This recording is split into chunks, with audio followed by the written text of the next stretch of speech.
بسم اللہ الرحمن الرحیم۔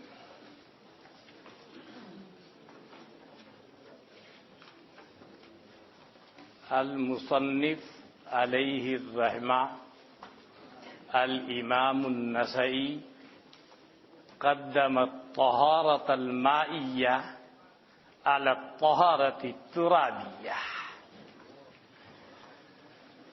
لماذا؟ كأنه يقول كما قال صاحب السلم قدمناها وضعا لتقدمها طبعا۔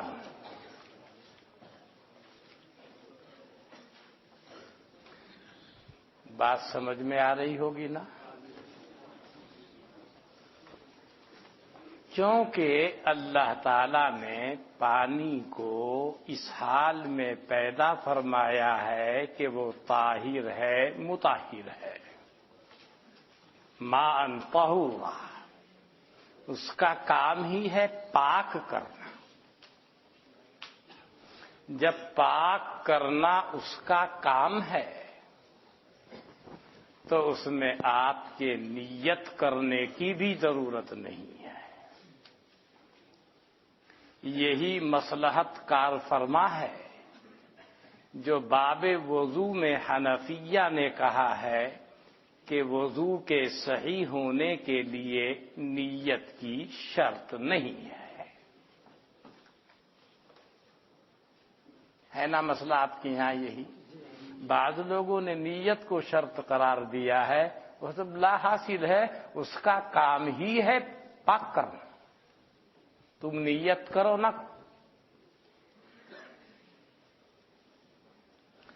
رہا مسئلہ مٹی کا،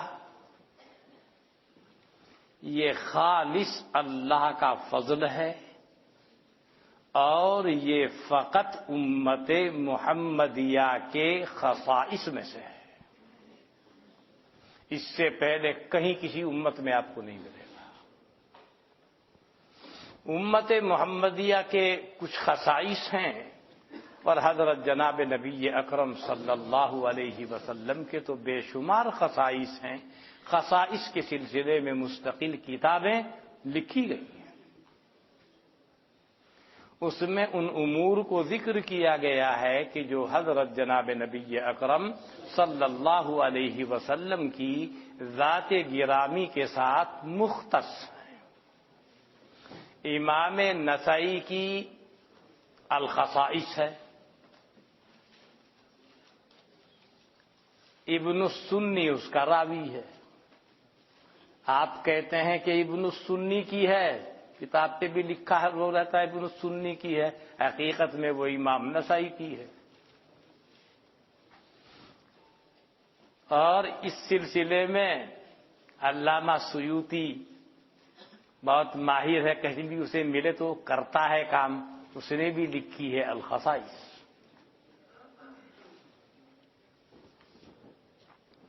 کام بہت کیا، علامہ سیوطی نے بھی بہت کام کیا ہے، مگر کتابوں میں قدر یابس ہے اور قدر نہیں اچھی خاصی مقدار میں ہے، وہاں پریشانی ہوتی ہے۔ حدیث کی معلومات نہ ہو ایسا بھی نہیں ہے، جب اس کی تحقیق پہ آ جائے یہ فلاں اس موضوع پر بھی کتاب ہے اس کی، اللہ علی المصنوع، پھر احادیث الموضوع۔ لیکن جب دوسری تصنیف میں لگتا ہے تو اس طرف توجہ نہیں رہتی۔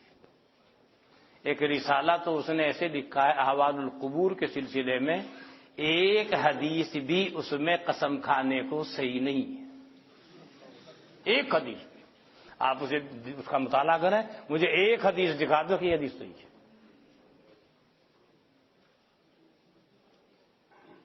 رسالہ یہاں ملتا ہوگا، میرے پاس بھی ہے کتاب، میں دیکھا اسے 20-25 سال پہلے، میں ہکا بکا رہ گیا، اتنا بڑا محدث ہو کر کے ایسی کتاب لکھ رہا ہے۔ احوال القبور، اس میں یہ بھی آتا ہے کہ میت کی روح گھر میں آتی ہے اور وہ کالا فنا وہ رواؤ فنا۔ یہ محدث کی کوئی شوافے بیٹھے ہوں گے، بھائی ان کے آدمی کو کہہ رہا ہوں برا مت ماننا، ایمانداری کی بات تو کہنی پڑتی ہے۔ یعنی کوئی حنفی بھی ایسا کرے گا تو ہم کہیں گے کلو خرافات، کہنا پڑتا ہوں۔ وہ حدیث کا معاملہ بہت نازک ہے، وہ بھی دیکھ لیں، وہ کتاب ملے گی شرح القبور کے نام سے، شاید اردو ترجمے کے ساتھ ہوئی ہوگی شاید۔ ایک حدیث بھی دکھا دو کہ یہ حدیث صحیح ہے۔ محدث تو ایسا ہوتا ہے کہ حضرت گنگوئی سے مسئلہ پوچھا گیا، کیا میت کی روح گھر پہ آتی ہے؟ فتوے میں جواب نہیں آتی۔ یہ ہوتا ہے جواب۔ کیوں؟ بولتے کم ہیں، ایک جملہ بولتے ہیں وہ، مگر نگاہ پوری شریعت پر ہے ان کی۔ یہ حدیث نہیں ہے، ایسے بول رہے ہیں۔ اب آدمی سوچ، اب یہ حدیث نہیں ہے، معمولی بات نہیں ہے یہ تو میں اور آپ ہوں، ہم یہ کہیں گے ہم نے تلاش کی، ہم کو نہیں ملی۔ وہ بہت بڑے اونچے مقام پر ہو کوئی، وہ کہے گا یہ حدیث نہیں ہے، وہ کہے گا اس بات۔ حضرت گنگوئی فرما دیتے ہیں یہ حدیث نہیں ہے۔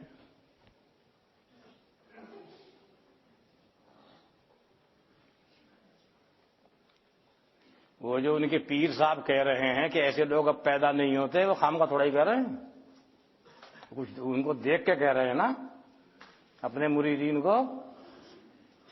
کئی دن پہلے بتایا تھا نا، ضیاء القلوب کے آخری صفحے پہ لکھا ہوا ہے۔ کسی نے دیکھا کہ نہیں؟ دیکھنا مت۔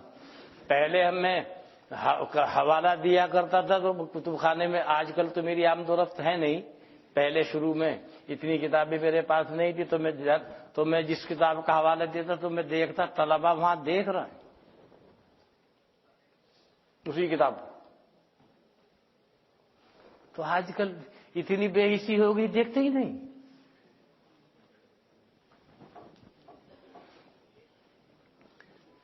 خیر، آج پرچے دینے کی ضرورت نہیں، میری بات سنو، پرچے دینا پرچوں کو میرے پاس محفوظ رکھو، جب کتاب لوں گا آپ سے۔ آج تو میری بات سن لو۔ البتہ جو میں نے کتاب کو وہ دیا ہے، پہلے اس کتاب کا مطالعہ کر لو، اور مطالعہ کرنے کے بعد پھر مجھے دکھانا کہ یہ حدیث ہے اس میں اور یہ صحیح ہے۔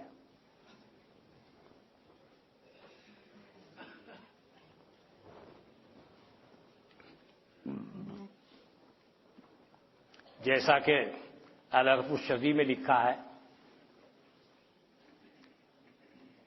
ترمذی کے شاہ صاحب کی تصنیف سمجھتے ہیں آپ لوگ، بعد بچے کہتے ہیں شاہ صاحب نے لکھا، ایسے مت کہو، بات بولا کرتے ہیں صحیح، شاہ صاحب نے نہیں لکھا، سابق کی تقریر کسی شاگرد نے، کسی ملا جی نے نقل کی، لیکن بہرحال ان کی تقریر ہونے کے ناطے ان کی جانب منسوب ہے۔ وہ جیسے فیض الباری، وہ شاہ صاحب کی تصنیف نہیں ہے، وہ تو ان کے سبق کی تقریر ہے۔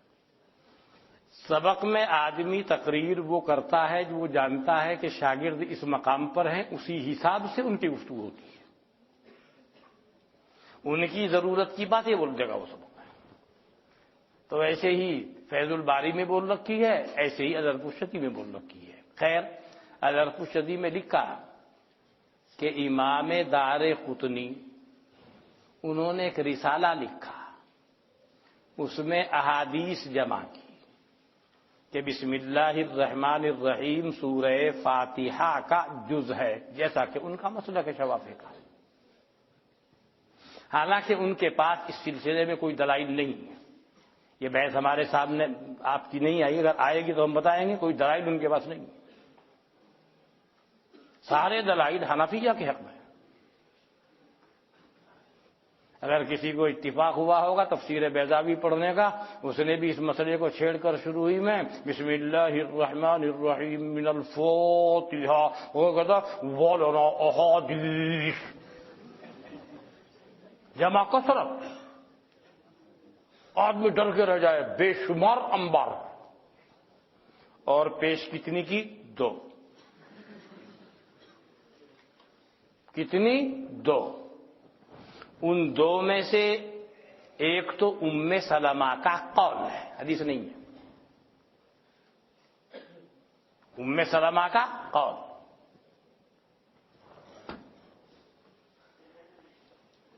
دوسرے ابو ہریرہ کی حدیث پیش کی ہے، ادھر اس کے موارث دوسری حدیث ابو ہریرہ کی موجود ہے، اذا تعارض تساقط. دونوں کنڈم. باقی کچھ ہے نہیں. اور حنفیہ کے پاس دلائل کا انبار ہے. اس وقت سب سے تکڑی دلیل یہ ہے کہ حضرت جناب نبی اکرم صلی اللہ علیہ وسلم قراءت کا آغاز فرما رہے ہیں، آپ کے بعد ابو بکر صدیق فرما رہے ہیں، اس کے بعد عمر فاروق فرما رہے ہیں، اس کے بعد حضرت عثمان فرما رہے ہیں، حضرت علی فرما رہے ہیں. قراءت کا آغاز کہاں سے ہو رہا ہے؟ بسم اللہ الرحمن الرحیم سے نہیں، الحمدللہ رب العالمین، یہاں سے آغاز ہو رہا ہے. اتنی تکڑی دلیل ہے. تو امام دار قطنی نے اپنے مسلک پر رسالہ لکھا. تسمیہ کے سلسلے میں مالکیہ کا مسلک وہ ہے جو حنفیہ کا مسلک ہے. یعنی حنفیہ اور مالکیہ بسم اللہ الرحمن الرحیم سورہ فاتحہ کا جزء نہیں ہے، دونوں کا مسلک ایک ہے. تو امام دار قطنی مدینہ منورہ گئے تو مدینہ منورہ کے محدثین اکٹھے ہوئے، ان سے کہا ہاں جی ملا جی آپ نے کتاب لکھی ہے، قسم کھا کے بتا، قسم دیو. کیوں؟ امام دار قطنی کو تو احادیث کی پہچان بہت ہے نا، بہت جانتا ہے، وہ پوری پرکھ ہے. قسم کھا کے بتا تیری اس کتاب میں کوئی حدیث صحیح ہے؟ امام دار قطنی سر جھکا کے کہنے لگے لا لا، یعنی کوئی حدیث صحیح نہیں ہے.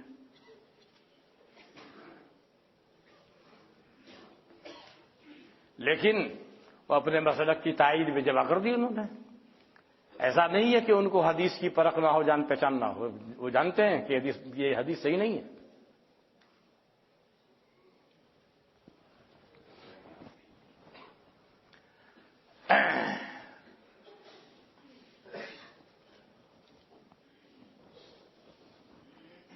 خیر بہرحال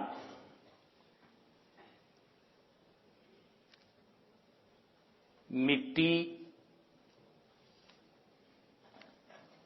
اپنی وضع کے اعتبار سے اس کا کام پاک کرنے کا نہیں ہے.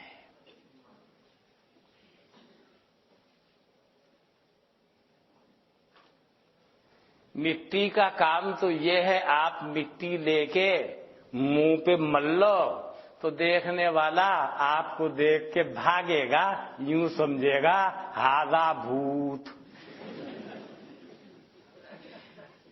بھوت سمجھتے ہیں نا، بعض علاقوں میں جنات وغیرہ کو بھوت کہتے ہیں، بھوت پریت. ایسی وضاحت خراب ہو جائے گی. تو مٹی کا کام اپنی فطرت کے اعتبار سے تطہیر کا نہیں تھا، تلویث کا کام ہے. اسی وجہ سے دھول سے، مٹی وغیرہ سے آپ لوگ بچتے ہیں. لیکن اللہ کا کرم، اس کی رحمت، اس کے حبیب کی برکت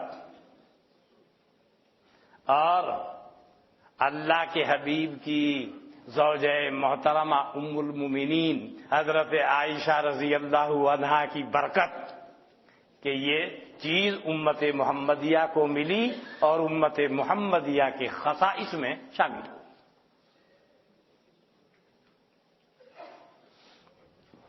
واقعہ کیا پیش آیا، کب ہوا، اس کے متعلق میں گفتگو ابھی بعد میں کروں گا. سفر میں ہے حضرت کے ساتھ کون؟ ام المومنین. کیا فرما رہے ہیں؟ ہاں میں ام المومنین کہہ رہا ہوں، حضرت عائشہ بھی ہیں، وہ ہم سب کی ماں بھی ہیں، وہ تو مجھے اچھا لگتا ہے ام المومنین کہنا.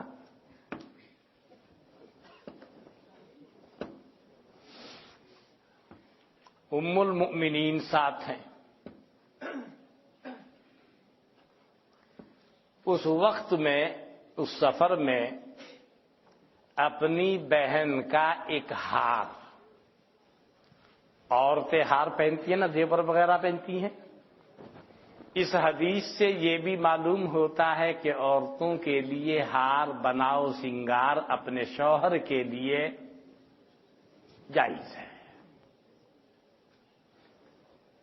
اپنے شوہر کے واسطے بناؤ سنگار کریں، اوروں کے لیے نہیں، اپنے شوہر کے لیے. یہ مسئلہ بتا دینا، اپنے شوہر کے لیے بناؤ سنگار وہ کریں، اس کی جائز ہے.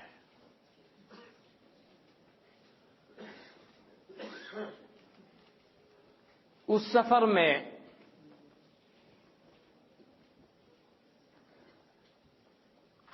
وہ ہار جو اپنی بہن کا مستعار وہ لے گئی تھی، اس سے یہ بھی معلوم ہوا کہ ایسے موقع پر اپنے قریبی متعلقین سے کوئی چیز عاریت پر بھی لی جا سکتی ہے. بہن کا ہار تھا، وہ لے کر گئی تھی، گلے میں ڈال رکھا تھا. ام المؤمنین کا ہار گم ہو گیا. حضور کو بتایا گیا، حضرت برہا میں تو ان کا لائی ہوں، اسما کا ہے. تو حضرت ٹھہرے، لوگوں کو کہا بھائی ڈھونڈو، ادھر ڈھونڈ رہے، ادھر ڈھونڈ رہے، ادھر ڈھونڈ رہے، ادھر ڈھونڈ رہے. نماز کا وقت ہو گیا، پانی نہیں ہے وہاں پر، اس جگہ پر پانی نہیں ہے، نماز کیسے پڑھیں گے؟ لوگ پریشان. جا کے حضرت ابو بکر صدیق سے کہا کہ حضرت عائشہ نے پریشان کر دیا سب کو. اب حضرت ابو بکر صدیق ہیں، غصے میں بھرے ہوئے آئے وہاں. لیکن جب وہ پہنچے وہاں کیفیت یہ تھی کہ حضرت عائشہ بیٹھی ہوئی ہیں اور حضرت عائشہ رضی اللہ عنہا کی ران پر سر رکھ کر حضرت سوئے ہوئے ہیں.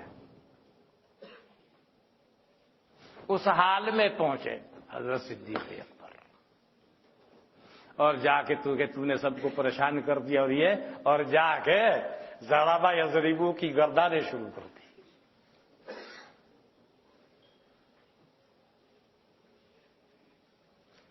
کوکھ میں مکے بجانے شروع کر دیے امی جان کے. لیکن ان کے لیے جائز تھا، ابا ہیں. جب آدمی کی پٹائی ہوتی ہے تو آدمی پٹائی میں حرکت کرتا ہے، بچنے کی کوشش کرتا ہے. مگر امی جان فرما رہی ہیں کہ بھائی وہ مکے لگ رہے ہیں، میں بالکل ہل نہیں رہی ہوں، ذرا سی حرکت میں نہیں کر رہی. کیوں؟ حضرت کے آرام میں خلل نہ پڑ جائے، حضرت کی نیند نہ ٹوٹ جائے. ادھر ابا کا احترام ملحوظ ہے. کیا سنا کہ وہ آئے ہیں تانے، غصے میں ہیں. اس سے معلوم ہوا ابا بطور تنبیہ کے، بطور تربیت کے، شادی ہونے کے بعد بھی بیٹی کی تربیت اور اس کو تنبیہ کے لیے یہ کر سکتا ہے. یہ ثابت ہے. اگر یہ اس کا جواز نہ ہوتا تو حضرت ابو بکر صدیق رضی اللہ عنہ نہ کرتے.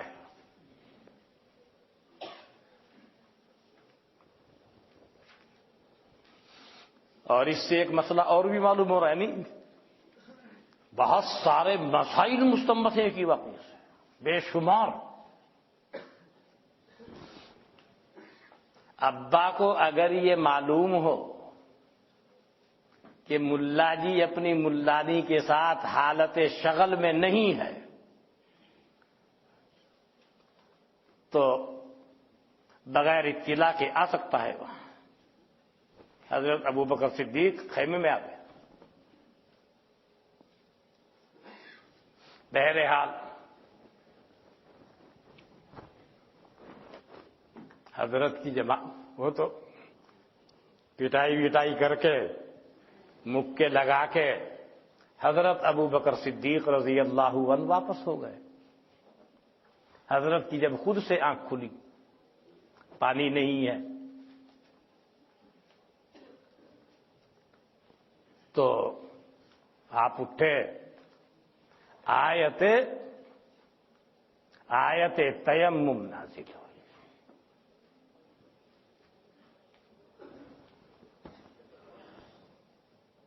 فَتَيَمَّمُوا صَعِيدًا طَيِّبًا.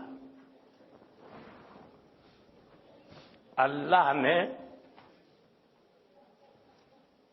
اپنی رحمت سے اپنے حبیب صلی اللہ علیہ وسلم کی برکت سے اور ام المؤمنین حضرت عائشہ رضی اللہ عنہا کی برکت سے یہ خصوصیت امت محمدیہ کو ملی کہ مٹی جو دنیا میں اس سے پہلے کسی کے لیے مطہر نہیں بنی، تمہارے لیے مطہر ہے. آیت تیمم نازل، لوگوں نے تیمم کیا، نماز پڑھی، اور اسید ابن حذیر رضی اللہ عنہ انہوں نے کہا حضرت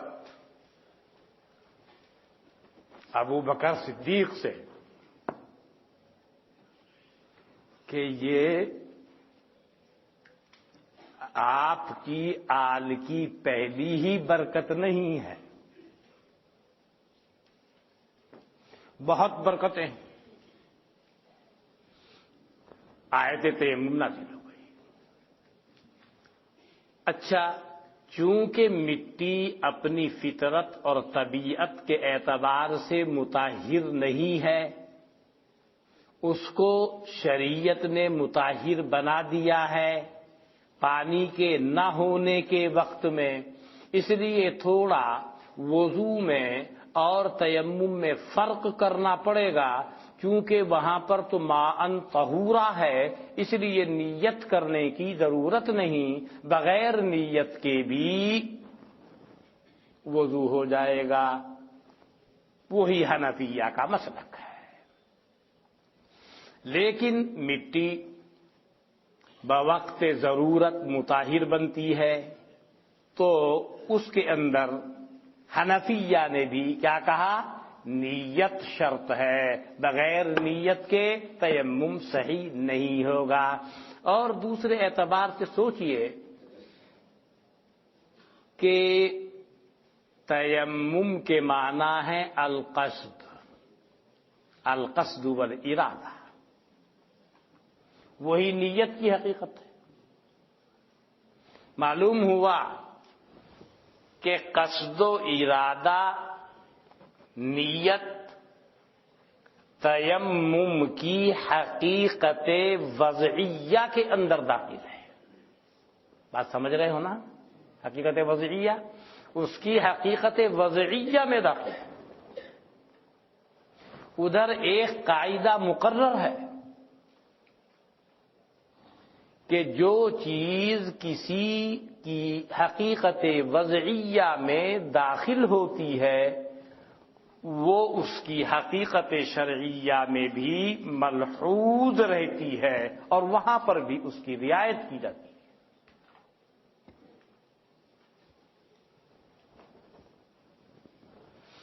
اسی کو دوسرے الفاظ میں آپ کہہ سکتے ہیں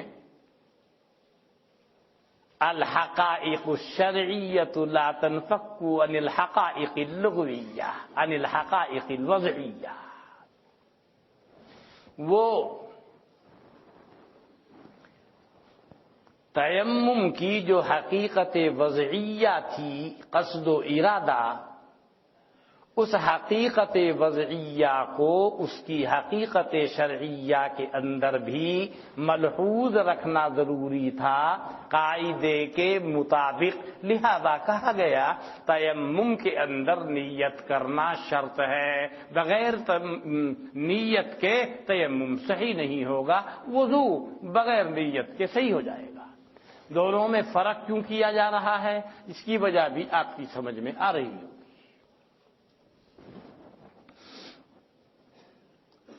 ام المومنین کے ساتھ ایک واقعہ اور پیش آیا، یہ اس کی تمہید ہے بتانے کے لیے کہ یہ واقعات کب کے۔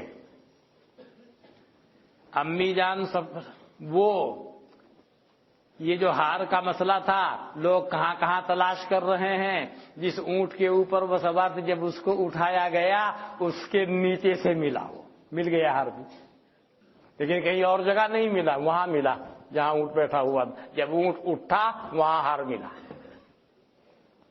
یہ واقعہ پورا ہوا اور اس کی برکت سے پوری امت کے لیے، رہتی دنیا تک کے لیے یہ تحفہ ملا تیمم کا، اور یہ امت محمدیہ کے خصائص میں سے۔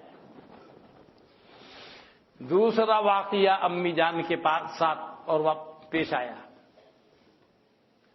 پہلے میں آپ کو بتاؤں، ایک بات ذہن میں رکھیے گا، کفار مکہ کی آپ جتنی برائی کرو کم ہے۔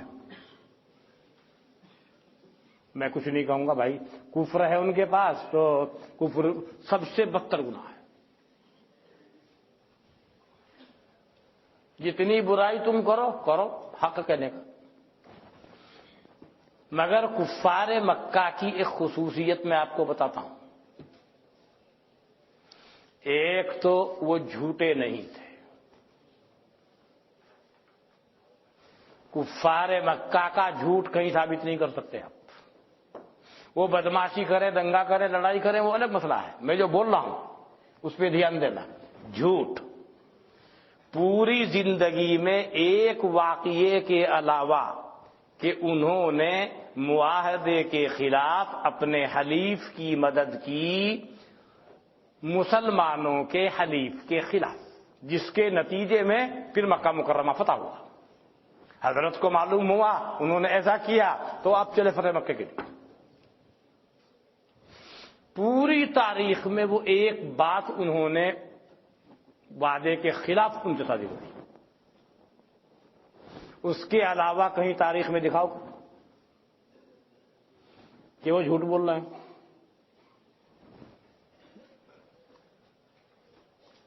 جھوٹ نہیں بولتے تھے، بات سچی کرتے تھے۔ کافر ہیں وہ الگ ان کا مسئلہ ہے، وہ شراب پی رہے ہیں، فنا کر، وہ الگ مسئلہ، لیکن جھوٹے نہیں تھے وہ۔ میری بات پہ غور کی، میں ان کی تعریف نہیں کر رہا ہوں بھائی، کفر تو سب سے بدتر وہ ہے پاپ، لیکن یہ ان کی خصوصیت تھی، وجہ قریش ہے۔ دوسری بات، کہیں تاریخ میں آپ ان سے پورے کفار مکہ سے کسی ایک فرد سے دکھا دو لواطت کا فیض، دکھا نہیں سکتے آپ۔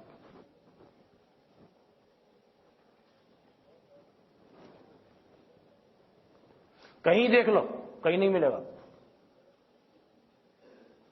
بڑے سے کتنا بھی بڑا اکفر و اخبث آپ اس کو کہیں، کتنا بڑا اکفر و اخبث ہو، لواطت نہیں ملے گی کہیں۔ جھوٹ نہیں ہے کہیں علاوہ اس ایک واقعے کے۔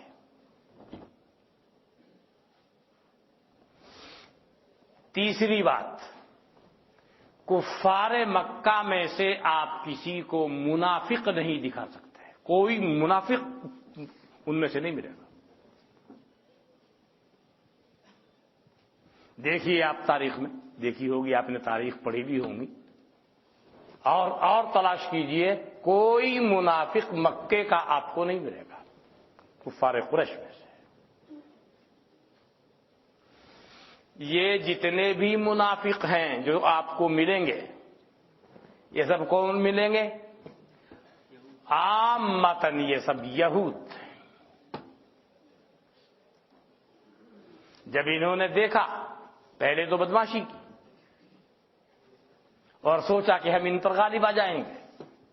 جب دیکھا یہ مسئلہ حل نہیں ہو رہا ہے تو پھر انہوں نے کہ جی مسلمان ہو رہے, نفاق یعنی جھوٹ موٹ. وَمِنَ النَّاسِ مَن يَقُولُ آمَنَّا بِاللَّهِ وَبِالْيَوْمِ الْآخِرِ وَمَا هُمْ بِمُؤْمِنِينَ يُخَادِعُونَ اللَّهَ وَالَّذِينَ آمَنُوا وَمَا يَخْدَعُونَ إِلَّا أَنفُسَهُمْ وَمَا يَشْعُرُونَ فِي قُلُوبِهِم مَّرَضٌ فَزَادَهُمُ اللَّهُ مَرَضًا. بیماری پہلے سے ہے, فطری ہے. وَلَهُمْ عَذَابٌ أَلِيمٌ بِمَا كَانُوا يَكْذِبُونَ. وَإِذَا قِيلَ لَهُمْ آمِنُوا كَمَا آمَنَ النَّاسُ قَالُوا وَنُؤْمِنُ كَمَا آمَنَ السُّفَهَاءُ أَلَا إِنَّهُمْ هُمُ السُّفَهَاءُ وَلَٰكِن لَّا يَشْعُرُونَ. اچھا ماشاءاللہ, بہت اچھا یاد ہے.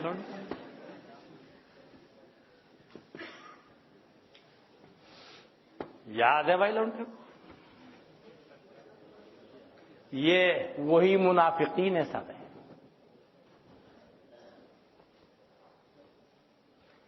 یہاں ایک بات, ایک نقطہ اور دیکھیے.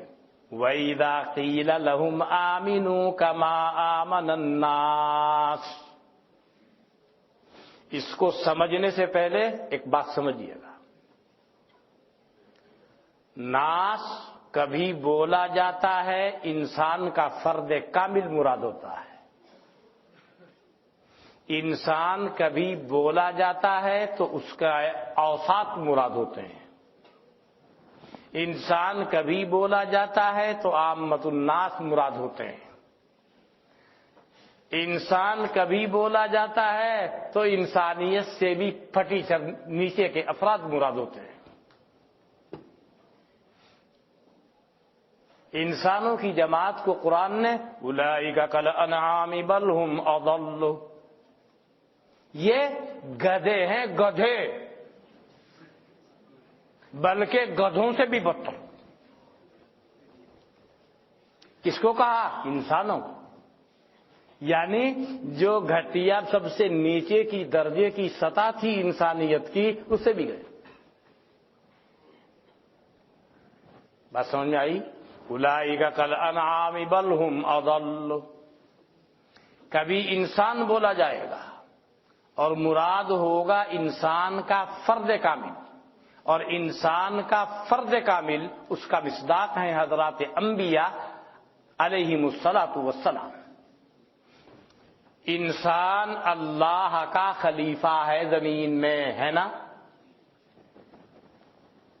انسان اللہ کا خلیفہ ہے. اب قاری صاحب بتا, تو بھی اللہ کا خلیفہ ہے کیا؟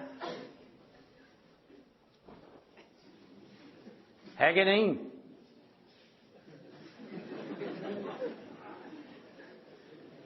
اللہ کا خلیفہ ہے کہ نہیں؟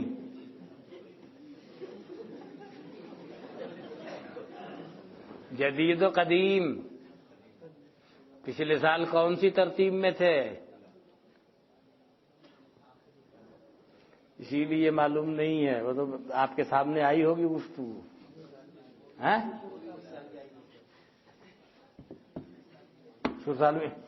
اس سال بھی آ گئی تھی. جب یہ ہوگا نہیں, یا تو بھول گیا ہوگا, کھانا زیادہ کھاتا ہوگا.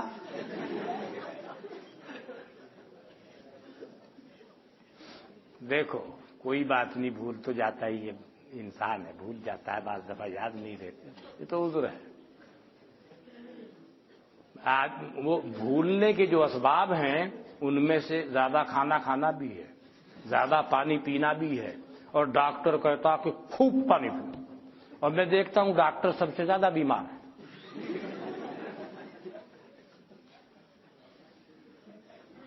یعنی میں دیکھتا ہوں ہم سے بہت زیادہ بیمار ہیں.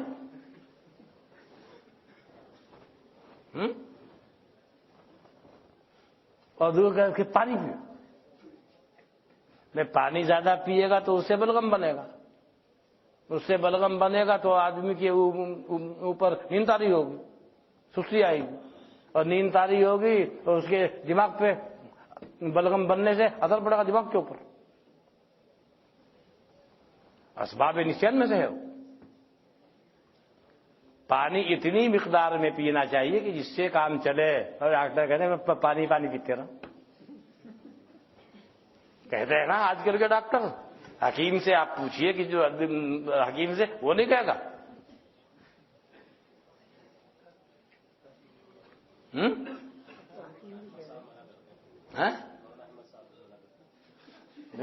حکیم ہے نا وہ، حکیم حکمت کی بات کرے۔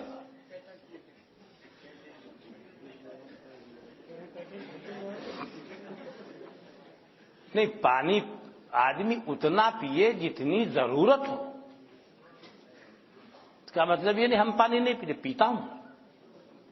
ایک تو کھانے کے بعد نہیں پیتا، کھانا کھاؤں گا، انہیں معلوم ہے بالکل ہاتھ نہیں لگانے کا، اس کو کبھی نہیں پیوں گا، نہ کھانے کے درمیان میں نہ کھانے کے بعد۔ 2-3 گھنٹے کے بعد جب میں محسوس کروں گا مجھے پیاس لگ رہی ہے تب پیوں گا۔ ہاں، پڑھانے کے لیے جب میں نکلتا ہوں تو میری عادت ہے 1 گلاس پانی پی کے آتا ہوں میں، یہ میری کچھ عادت سی پڑ گئی ہے۔ ابھی بھی 1 گلاس پانی پی کے آیا، کمرے سے نکلنے سے پہلے 1 گلاس پانی میں نے پی، ہمیشہ پیتا ہوں۔ صبح کو بھی جب آتا ہوں ایسے ہی آتا ہوں، 1 گلاس پانی پی۔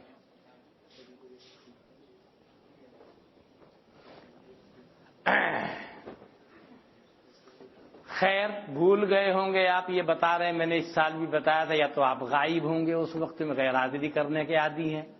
غیر حاضری کرنے کا عادی ہے تو اس کا مطلب یہ مالدار ہے، مالداری کرتے ہیں غیر حاضری زیادہ، غریب لوگ تو زیادہ غیر حاضری کرتے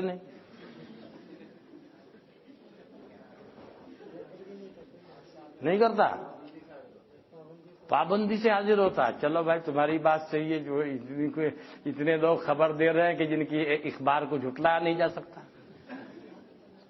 پھر بھولا کیسے؟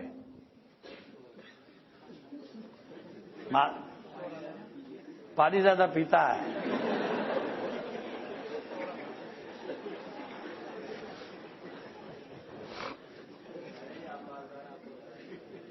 مولانا میں مالدار نہیں، اگر میں مالدار ہوتا کتابوں کو ہاتھ نہ لگاتا۔ اب آپ کو ایک بات بتا رہا ہوں، مجھ سے زیادہ کتابوں کا مطالعہ کرنے والا دارالعلوم دیوبند میں کوئی نہیں ہے، آپ کو معلوم نہیں ہے؟ مجھ سے زیادہ اس میں گھسنے والا کوئی شخص نہیں۔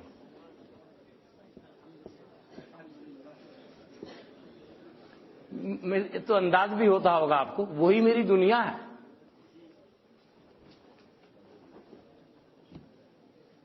اگر میں مالدار ہوتا مولانا کتابوں کو ہاتھ بھی نہ لگاتا،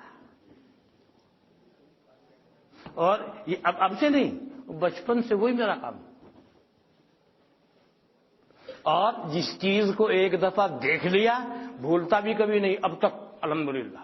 50 سال پہلے بھی اگر دیکھی ہے بالکل ازبر ہے، جیسے ابھی دیکھ کے آ رہا ہوں، ایسے یاد رہتی۔ یہ آپ حضرات کی برکت سے اللہ تعالیٰ کی رحمت ہے، اس کا شکر ہے، اس کا احسان۔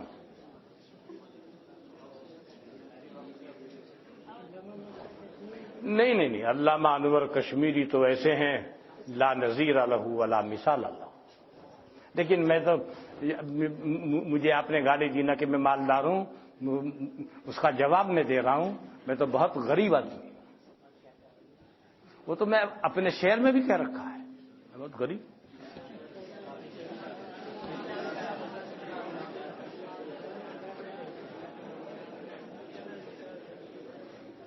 تیسرے سال لکھی تھی میں نے ایک غزل،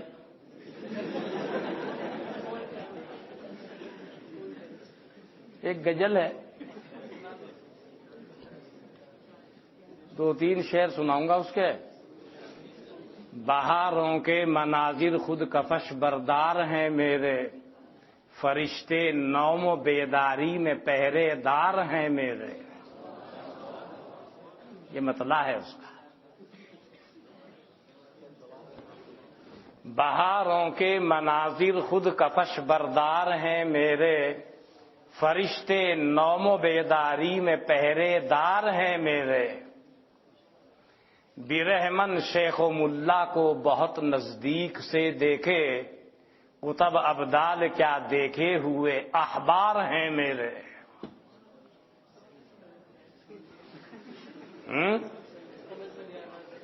احبار ہبر کی جمع ہے، علماء بڑے بڑے وہ تب ابدال کیا دیکھے ہوئے احبار ہیں میرے.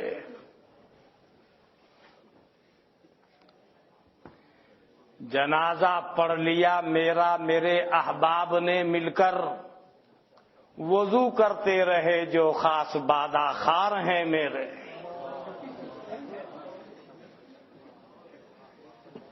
جنازہ پڑھ لیا میرا میرے احباب نے مل کر، وضو کرتے رہے جو خاص بادہ خار ہیں میرے. اندھیری رات کی ظلمت میں جس نے تیر پھینکا تھا،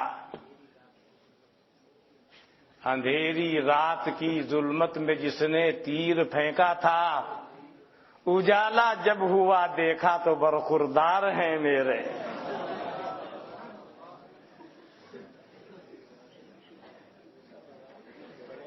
اندھیری رات کی ظلمت میں جس نے تیر پھینکا تھا، اجالا جب ہوا دیکھا تو برخوردار ہیں میرے. یہ شعر سنانا مقصد تھا، جب آ رہا ہے اسے سنیے گا.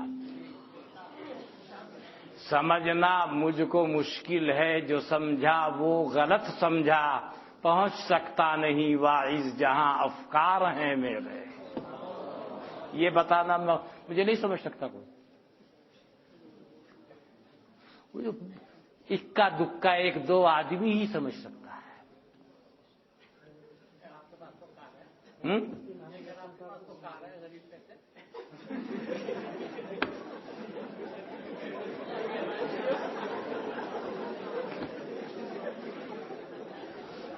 اس کا مطلب یہ مولانا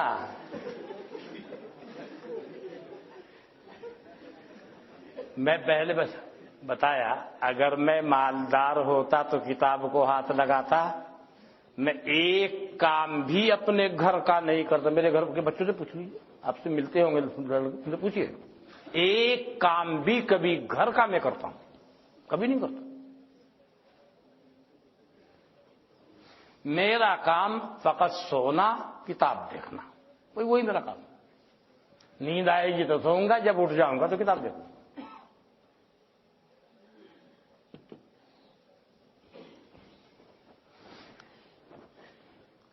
یعنی مجھ سے زیادہ مطالعہ کرنے والا میرے علم نہیں ہے. اور پھر ایک بات اور ہوگی، ایک فن میں نہیں، تمام فنون میں ایک دم سے، سب فن ایک دم ایک سے ہیں. اب کوئی یعنی حدیث یا فقہ یا نحو یا صرف، منطق یا فلسفہ، تجوید یا شاعری یا پناہ، کسی کی تخصیص نہیں کر سکتے. سب میں ایک دم یکساں ذہن چلتا ہے.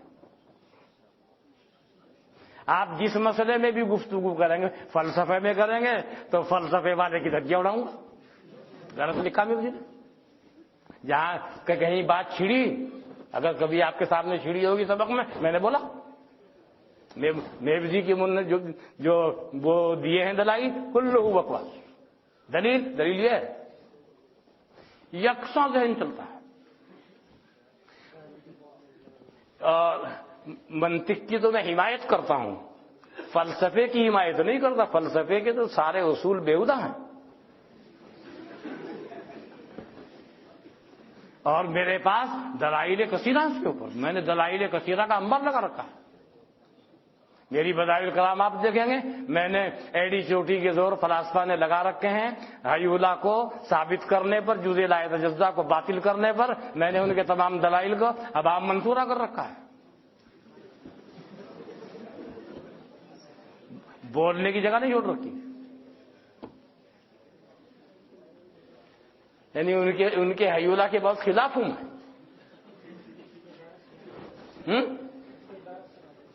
نہیں، متن کی عبارت ہے الجزء الذي لا يتجزا ثابت والحیولہ باطلۃ خلافا للحمقى. وہ اپنے کو حکما کہتے ہیں، میں ان کو کہتا ہوں حمقى. حکمائے امت میں فقط حضرات محدثین اور فقہا کو کہتا ہوں. یہ ہیں حکما، یہ ہیں امت محمدیہ کے حکما. کون؟ محدثین اور فقہا. وہ جو اپنے کو حکامہ کہتے ہیں کلہم حمقا، ساری باتیں الٹی الٹی کرتے ہیں. وہ آپ دیکھیے اٹھا کر کے جہاں یہ مطلب میں نے لکھا ہے اس کے اوپر بہت، اس کے نیچے بہت تفصیل سے شرح کی ہے اس کی.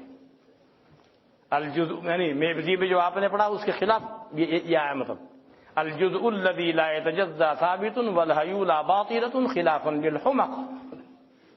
یعنی تمام فنون میں یکساں ذہن چلتا ہے، یہاں تک کہ قرات کے اندر بھی. آپ کسی بھی تجوید و قرات کے مسئلے میں مجھ سے گفتگو کریں گے، فی البدی فوراً گفتگو میں آپ سے کروں گا. جیسے حدیث میں کرتا ہوں، فقہ میں کرتا ہوں، ایسے ہی کروں گا اس کے اوپر بھی. تو اب تو آپ کی سمجھ میں آ گیا ہوگا میں بہت غریب آدمی ہوں. یہ سب کام غریب آدمی کر سکتا ہے جس کی جیب میں ایک پیسہ بھی ہوگا. تو مولانا گرمی آ جاتی ہے طبیعت میں، اور میری جیب میں آپ دیکھو بالکل خالی ملے گی. یہ آپ مجھے مالدار کہہ کر مجھے گالی دے رہے ہیں.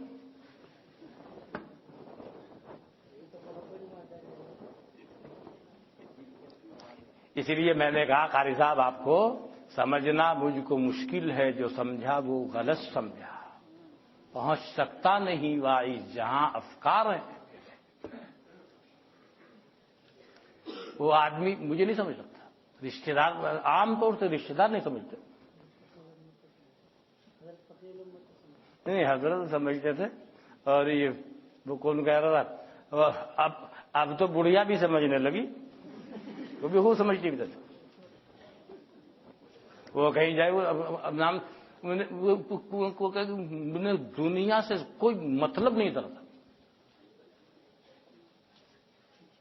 وہ تو اپنی کتاب میں کچھ مطلب دنیا سے نہیں.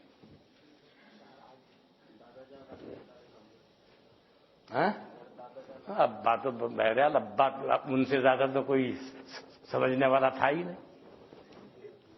ان سے زیادہ تو کوئی نہیں سمجھتا تھا. وہ تو ایک ایک چیز کو سمجھتے تھے. بیٹا تھا ان کا، وہ تو بچپن ہی سے سمجھتے تھے.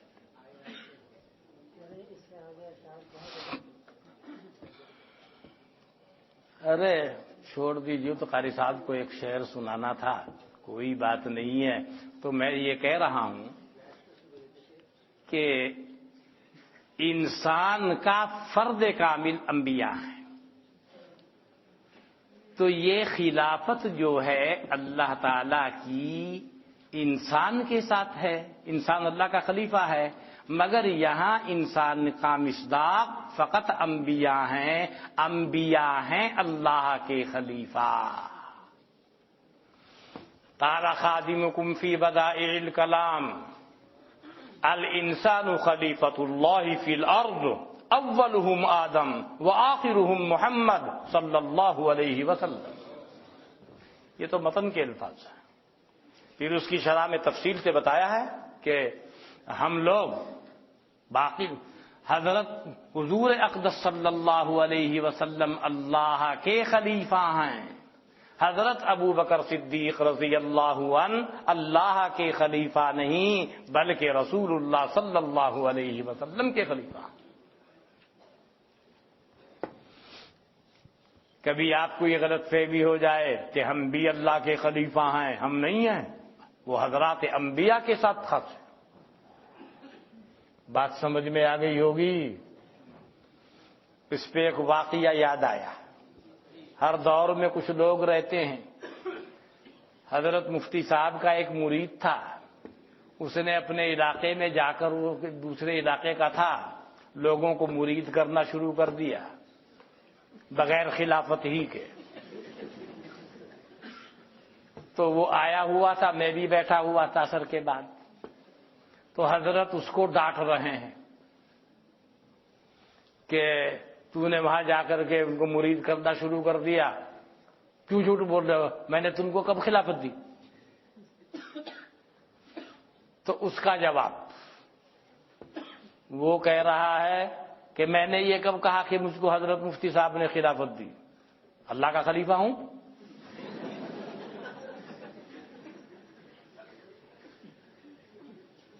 اللہ کا خلیفہ ہوں، خلافت ہے میرے پاس اللہ کی طرف سے، اللہ کا خلیفہ ہوں۔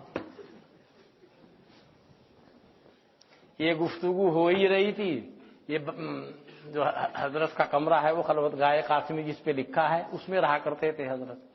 تو مغرب کی اذان ہونے لگی تو پھر اٹھ کے مسجد کی طرف جانے لگے۔ میں نے پکڑا اسے، جواب دینے والے کو، میں نے کہا وقت ہو گیا، جواب غلط دے رہا ہے، تو اور تیرا باپ اللہ کے خلیفہ ہیں کیا؟ وہ اللہ کی خلافت انبیاء کے ساتھ خاص ہے، الٹی سیدھی بات کر رہا ہے حضرت سے۔ یہ میں نے کہا اس سے، حضرت کو یوں کہہ رہا کہ اللہ کا خلیفہ ہوں۔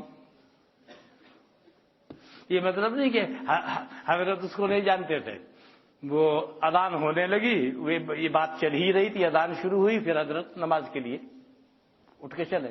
میں نے راستے میں اسے پکڑا اور وہیں راستے میں کیا کہہ رہا ہے، الٹی باتیں کر رہا ہے، تو اللہ کا خلیفہ ہے۔ وہ اللہ کی خلافت انبیاء کے ساتھ خاص ہے، اس میں بہت سے لوگوں کو مغالطہ ہوتا ہے۔ اور آپ کو بتاتا ہوں ایک بات، اور اس کی مزید تفصیل دیکھنا چاہیں تو تفسیر مظہری میں دیکھیے، بہت اچھی تفسیر ہے، وہ بہت عمدہ لکھتا ہے، یعنی جیسے مفسر ہے، فقیہ ہے، ایسے ہی محدث ہے، بہت شاندار ہے۔ اس کی تفسیر معتبر تفاسیر میں سے ہے، جانتے ہو نا؟ تفسیر مظہری میں اس موضوع پر کافی انہوں نے تفصیل سے بحث کی ہے کہ خلافت انبیاء کے ساتھ خاص ہے۔ ایک دفعہ کبھی انسان بولا جائے گا تو اوساط الناس مراد ہوں گے۔ اوساط الناس کون ہے؟ حضور کے صحابہ۔ کیا کہا اللہ نے؟ وَإِذَا قِيلَ لَهُمْ آمِنُوا كَمَا آمَنَ النَّاسُ، جب ان سے کہا جاوے ایمان لاؤ، لیکن ایمان ہمارے یہاں کیسا صحابہ جیسا ایمان چاہیے، ویسا کیسا ایمان نہیں چلتا یہاں، کما آمن الناس، جیسے یہ لوگ لائے ہیں۔ کون؟ صحابہ کرام، اوساط الناس۔ وہ ایمان چاہیے یہاں، دوسرا ایمان نہیں چلتا، ان کے انداز کا چاہیے۔ کچھ لوگ آئے کہنے لگے لو جی صحابہ کو معیار حق سمجھتے ہیں یہ لوگ۔ ابے اللہ کے بندے، وہ الٹی سیدھی کہنے سے پہلے قرآن کے اندر تو دیکھ لے، قرآن کیا کہہ رہا ہے؟ وَإِذَا قِيلَ لَهُمْ آمِنُوا كَمَا آمَنَ النَّاسُ، ایسا ایمان چاہیے۔ پھر کیا مطلب ہے معیار حق ہونے کا؟ صحابہ کی جماعت حقہ ہے۔ اگر ان سے کسی جگہ پر کوئی ذلت، کوئی لغزش صادر ہو جائے، ہمارے لیے اس کے اندر تعویل کرنا ضروری ہے۔ وہ ہم سب کے بڑے ہیں، ہمارے بڑوں کے بڑے ہیں۔ آپ نے عقائد کی کتابوں میں پڑھا ہے وَلَا يُذْكَرُونَ إِلَّا بِالْجَمِيلِ، اور ان کے درمیان میں جو مشاجرات کا وقوع ہوا ہے سب کے لیے محامل صحیحہ موجود ہے۔ وہ خطأ اجتہادی ہے، کسی سمت میں خطأ اجتہادی ہے، اور اجتہاد کے سلسلے میں آپ پڑھ چکے ہیں کہ اگر اصابت کو پہنچ جاوے فَلَهُ اجران، اور اگر چوک جاوے فَلَهُ اجر واحد۔ ہمیں کچھ بھی کہنے کا حق صحابہ کے سلسلے میں نہیں ہے، کسی بھی فرد کے بارے میں۔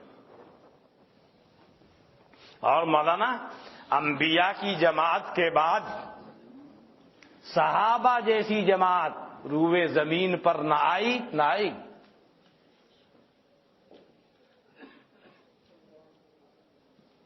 اب آدمی منہ اٹھا کر کچھ کا کچھ کہنے لگے، یعنی دوسرے میں عیب نکالتا ہے، اپنے آپ کو نہیں دیکھ رہا ہے۔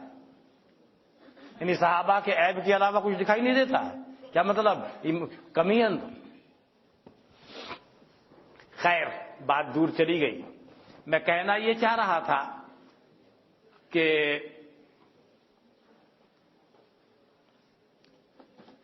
جب دیکھا یہود نے بات نہیں بنے گی تو انہوں نے نفاق اختیار کیا، بظاہر ایمان لائے اور اندر اندر دشمنی.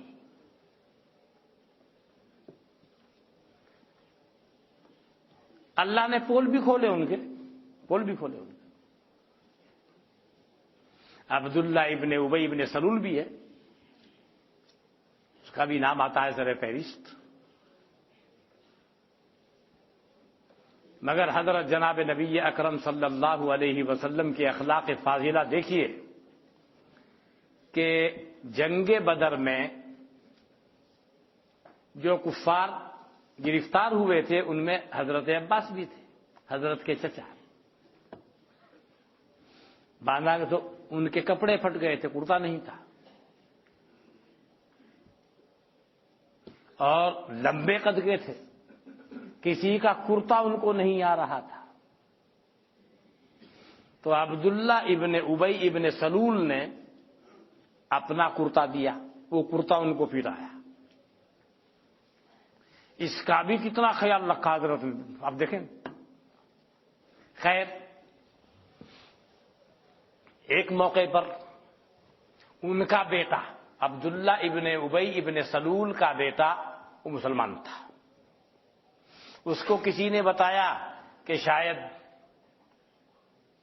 حضرت کا ارادہ میرے باپ کو قتل کرنے کا ہے. تو وہ حاضر خدمت ہوا. حاضر خدمت ہو کر اس نے عرض کی، حضرت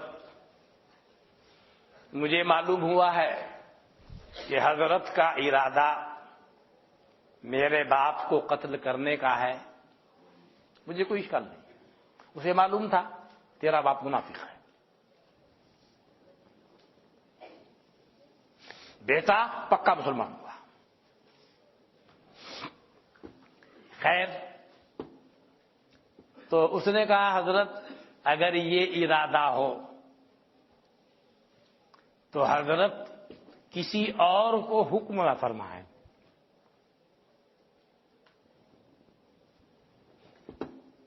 کہیں ایسا نہ ہو کہ انسان کی سازش، وہ شیطان کی سازش سے وہ ابوت کے کنیکشن کی محبت جوش مارے اور مجھ کو پریشانی لاحق ہو. کسی اور کو حکم فرمانے کے بجائے آپ مجھ کو ہی حکم فرما دیں.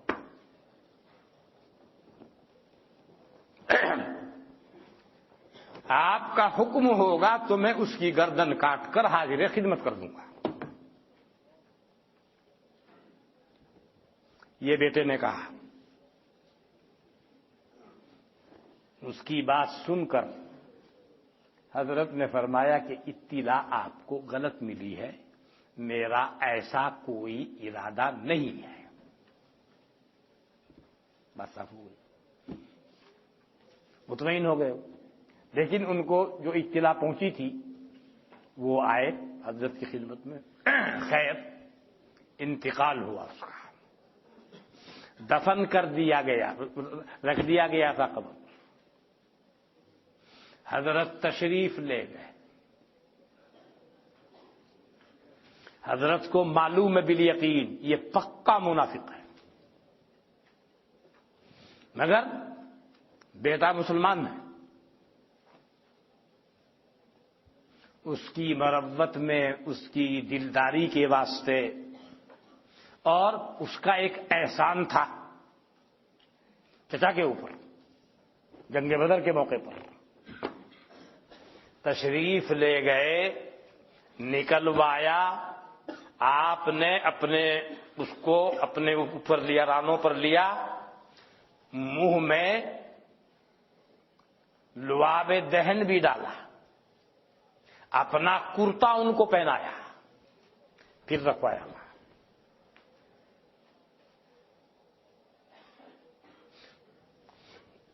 اس میں کچھ مروت کا مظاہرہ ہے اور کچھ وہ احسان کا صلہ ہے. خیر، تو میں بتانا یہ چاہ رہا تھا کہ منافقین ساتھ بھی رہتے تھے اور ہر وقت نقصان پہنچانے کے چکر میں رہتے تھے. ایک دفعہ کیا ہوا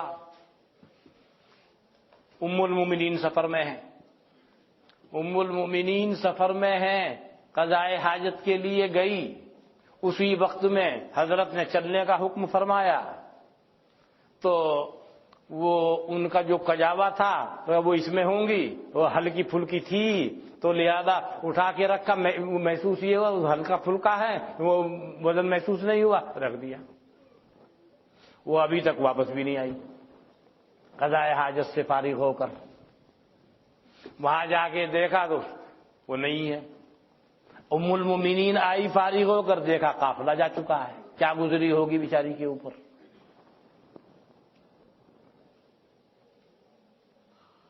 لیکن تھی بہت سمجھدار، ام المومنین بہت سمجھدار، سوچا اکیلے جاؤں تو ٹھیک نہیں، کہاں جاؤں؟ جہاں بھی انہیں معلوم ہوگا ڈھونڈنے کے لیے بھیجیں گے، یہیں بھیجیں گے، وہیں بیٹھ گئی ایک درخت کے نیچے۔ بیٹھے بیٹھے تھک گئی تو نیند آ گئی۔ وہاں عادت تھی کہ ایک آدھ آدمی پیچھے بھی رہا کرتا تھا۔ پیچھے سے ایک صحابی آئے، لیکن وہ دور سے بڑے پریشان، معلوم ہو رہا ہے عائشہ ہیں۔ انہوں نے آواز دی تو ان کی آنکھ کھلی، اونٹ کو بیٹھایا، بیٹھیے، اوپر بیٹھ گئی، نکیل پکڑ کے صحابی آگے آگے۔ اب منافقین کو موقع لگا عفق کا، افتراء کا، بہتان کا، لہذا چیمی گوئیاں ہوتے ہوتے اللہ اکبر انا للہ و انا الیہ راجعون۔ چلو خیر، کسی کی چوٹ نہیں لگی بھائی۔ بات حضرت تک پہنچی، حضرت بھی پریشان، حضرت ابوبکر صدیق پریشان ہے، لیکن بیٹی کچھ نہیں بولے، خاموش رہے۔ حضرت عائشہ کو جب معلوم ہوا بڑی پریشان ہوئی، فکری تقاضا ہے، حضرت سے اجازت لے کر گھر چلی گئی ماں کے پاس، اور بالکل سوکھ کے لکڑی کی ہو گئی۔ حضرت نے اکابر صحابہ سے مشورہ کیا، تمام لوگوں نے بہترین مشورہ دیا، اس میں حضرت عمر فاروق بھی ہیں سر فہرست، بہترین بات بولنے والوں میں سر فہرست حضرت عمر فاروق بھی ہیں، کہ بھائی ایسے یہ ہو رہا ہے کہ آپ کے اہل میں خیر کے علاوہ کسی اور کی توقع نہیں ہے۔ بہت بہترین جواب دیا۔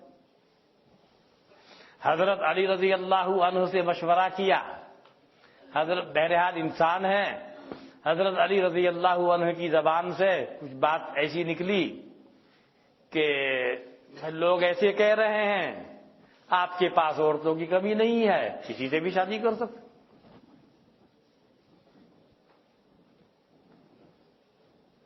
یعنی وہ صفائی کی بات ان کی زبان سے نہ صفائی کی نکلی نہ اس کی نکلی، اس میں تو وہ رہے لوگ ایسے اڑا رہے ہیں آپ کے پاس عورتوں کی کمی نہیں ہے، کسی سے بھی آپ شادی کر سکتے۔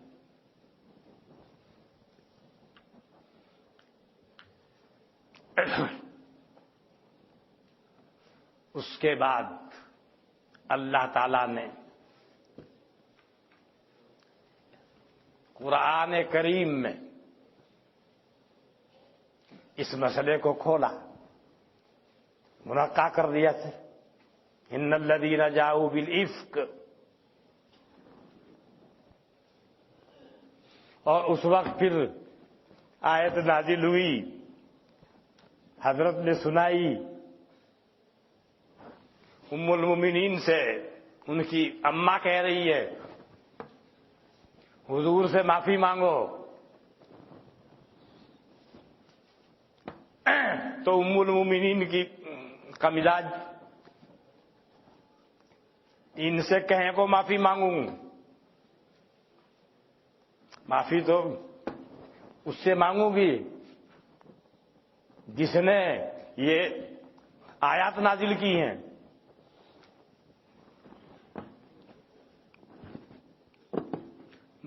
مسئلہ منقع ہو گیا، خالص منافقین کا افتراء تھا، وہ ایسی حرکتیں وہ کرتے تھے۔ آپ دیکھتے ہیں قرآن کریم نے یہود سے زیادہ برائی کسی کی نہیں قرآن، جہاں پر بھی دیکھو گے مذمت ان کی۔ اپنے نبیوں کو انہوں نے قتل کیا، نبیوں کو ستایا، اللہ تعالیٰ کی نعمتوں کو اپنی آنکھوں سے دیکھ رہے ہیں، ساری قدرتیں آنکھوں سے دیکھ رہے ہیں اور کچھ کرنے کو تیار نہیں۔ نعمتیں مل رہی ہیں، ناشکری ہو رہی ہے، مند و سلوا مل رہا ہے، ہمیں نہیں چاہیے یہ، ہمیں تو دال چاہیے، پیاز چاہیے، فلاں چاہیے، ٹماٹر چاہیے، دال چاہیے، گیہوں چاہیے، فلاں چاہیے۔ یہ سب حرکتیں ہیں۔ جہاد کے لیے حضرت موسیٰ کہہ رہے ہیں کہ چلو جہاد کو، ارے موسیٰ کیوں ہمیں پریشان کرے، تو چلا جا، اللہ کو ساتھ لے جا، کافی ہے۔ اذهب انت وربك فقاتلا انا هاهنا قاعدون، اتنے نکمے تھے، جہاد کے لیے یوں کہہ رہے حضرت موسیٰ کو، اذهب انت وربك فقاتلا انا هاهنا قاعدون، یعنی کہا تھا اس نے اے موسیٰ ہمیں آرام کرنے دے، جہاں کی نعمتیں ملتی ہیں ان سے پیٹ بھرنے دے، ہمیں کیوں ساتھ لے جاتا ہے دنیا سے اجڑنے کو، خدا اور اس کا موسیٰ ہی بہت کافی ہیں لڑنے کو۔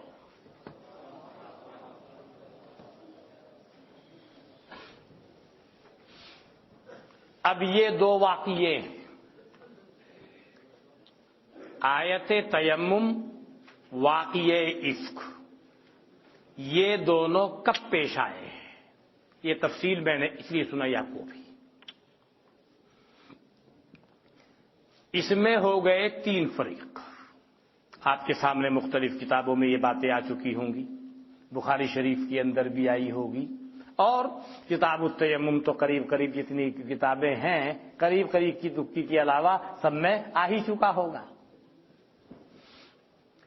ایک جماعت تو یہ کہتی ہے کہ سن 5 ہجری میں غزوہ بنی المصطلق کے اندر، جس کو غزوۃ المریسی بھی کہتے ہیں، اس کے اندر یہ واقعہ پیش آیا، ابتداءً پیش آیا آیت تیمم کے نزول کا، پھر آگے چل کر واقعہ پیش آیا کہیں کا، افک کا۔ ایک جماعت تو یہ کہتی ہے۔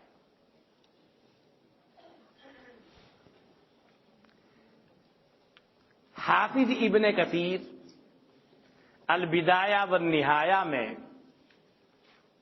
سن 5 ہجری میں، جو میں نے سن 5 ہجری بولا اس کو بعض حضرات نے سن 6 ہجری بھی کہا ہے، لیکن اصح قول کے مطابق سن 5 ہی ہے، بعض مورخین نے 6 سے بھی تعبیر کیا ہے اس کو، لہذا اب بعض جگہوں پر، بعض کتاب میں یا بعض شروع میں آپ دیکھیں فی السنۃ السادسہ، وہ اسی قبیل سے ہے۔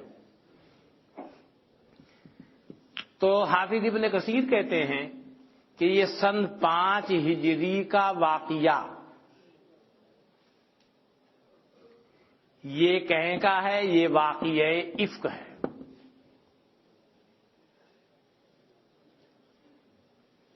اور نزول آیت تیمم اس سے پہلے کہاں، سن 4 ہجری میں غزوہ ذات الرقاع کا واقعہ ہے۔ بعض حضرات مؤرخین نے، محدثین نے شرح میں اس کے برعکس کہا ہے،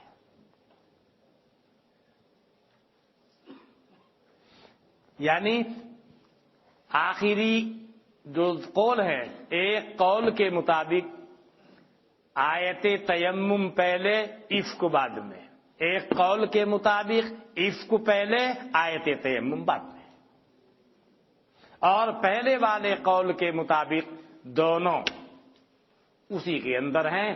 ایک یعنی دونوں واقعے ایک ہی سب غزوے سے لوٹنے کے وقت میں ہو رہے ہیں. پہلے ایسے ہوا، آگے چل کر پھر ایسے ہوا، اور وہ اس طریقے سے ہے کہ اس کا فیصلہ کرنا، چونکہ اچھی خاصی جماعت ہے، فیصلہ کرنا دشوار ہے. شاہ صاحب بھی اس سلسلے میں بہت پریشان ہے. فیض الباری آپ دیکھیں گے بہت تفکر کیا، غور کیا. یہ بھی ہو سکتا ہے ایک ہی سفر کے اندر دو واقعے پیش آئے ہوں، یہ یعنی اس جانب مائل ہوئے ہیں. یہ صورتحال ہے اس کی. تو آیت تیمم پہلے والے قول کے مطابق سن 5 ہجری میں غزوہ بنی المصطلق کے اندر امام بخاری کی رائے بھی ہوئی ہے. امام بخاری بھی اپنی تاریخ میں وہ لکھ رہے ہیں کہ اسی کے اندر ہوا ہے. اور غزوہ ذات الرقا وہ سن 4 ہجری کا واقعہ ہے. لیکن حافظ ابن کثیر البدایہ والنہایہ ان کے درمیان تفریق کر رہے ہیں. ایک کو بتا رہے 5 میں، ایک کو بتا رہے 4 میں. بہرحال اس طرح کے معاملات میں جہاں اکابر محققین کا اختلاف ہو جاوے، کوئی قطعی فیصلہ کر دینا امر متعذر ہے. ناممکن اور محال تو نہیں ہے، مگر امر متعذر دشوار کام ہے. ہاں بات وہ اچھی معلوم ہو رہی ہے کہ دونوں ایک سفر میں ہو سکتے ہیں. سفر تو بہت لمبا چوڑا ہوتا تھا اس زمانے میں. کاروں سے اور بسوں سے فنا سے سفر نہیں ہوتے تھے، اونٹوں سے سفر ہوتے تھے. کتنے ہی دن لگتے تھے جانے. یہ بھی واقعہ پیش آ گیا، وہ بھی واقعہ پیش آ گیا، اسی سفر کے اندر دونوں ہو سکتے ہیں. بات سمجھ میں آئی ہوگی. بہرحال یہ اقوال مختلفہ ہیں. اس میں امتحان میں اگر آوے تو آپ بھی اس کے مکلف نہیں ہوں گے کہ آپ بالکل متعین کر کے بتائیں. آپ یہی اقوال جو اکابر کے ہیں، اکابر شرح کے، محدثین کے، مورخین کے ہیں، آپ نقل کریں گے. ایک قول یہ ہے، ایک قول یہ ہے، ایک قول یہ ہے. فیصلہ دشوار. کیوں؟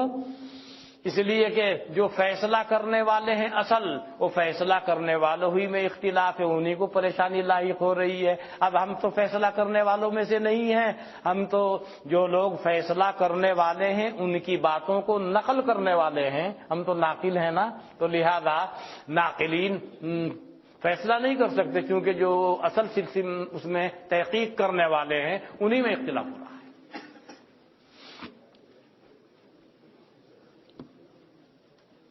تو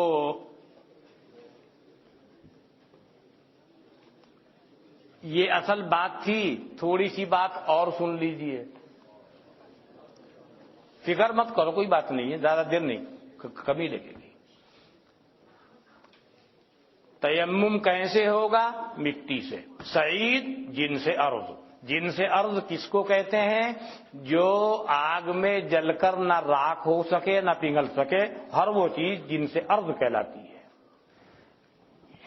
لہذا اگر ہمارا ملا جی اپنی میڈم کو پکڑ کر اسی کے اوپر تیمم کرنے لگے، تیمم نہیں ہوگا. کیوں؟ سعید کے اندر داخل نہیں ہے. وہ سعیدن طیبہ چاہیے.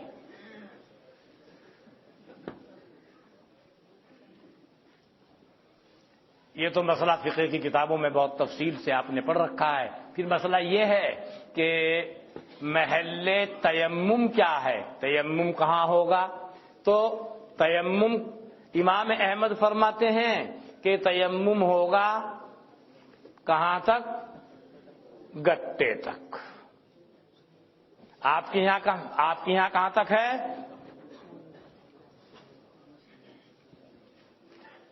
آپ کے یہاں 2 ضربیں ہیں.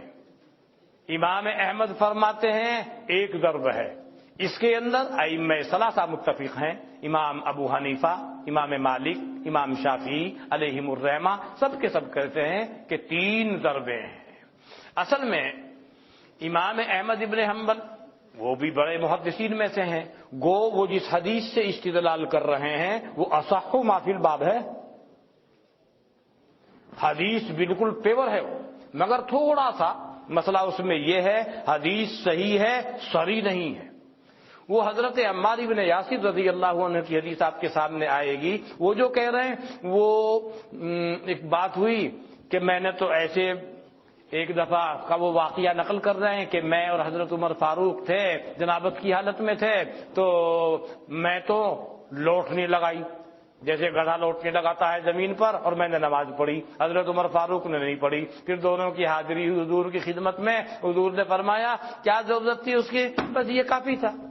یعنی اشارہ کیا اسی کی طرف بھائی جیسے اس وضو کے لیے ہے ایسے ہی اس کے لیے وہی طریقہ ہے. تو اصل مقصد حضرت کا یہاں کیفیت تیمم اور محل تیمم کو بتانا نہیں ہے, وہ تو پہلے سے معلوم ہے. یہاں تو صرف اشارہ کرنا مقصد ہے, وہی کافی ہے. لہذا ایک ہی ضرب لگا کر وہ کر دیا یہ وہ کافی تھا. یہ ہے منشا وہاں سے مغالطہ ہو رہا ہے. حدیث بالکل صحیح ہے, یعنی حدیث میں کوئی کمی نہیں ہے اس میں, بلکہ اصح ما فی الباب کہیے اس کو. بات سمجھ میں آ گئی ہوگی. آپ گھڑی دیکھنے لگے, پریشانی ہو رہی ہے آپ کو, کیونکہ اس طرح کی چیزیں آپ سنتے ہیں تو آپ کو پریشانی ہوتی ہے اور شعر سنیں تو آپ کو مزہ آتا ہے.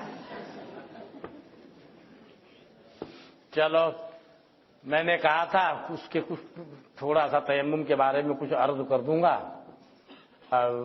کل تو جمعرات ہے, پرسوں انشاءاللہ حاضری ہوگی, پھر ہم قاری صاحب کی قرات سنیں گے.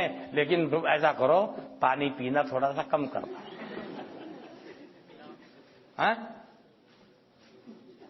ہاں پانی تھوڑا کم پیا کرو.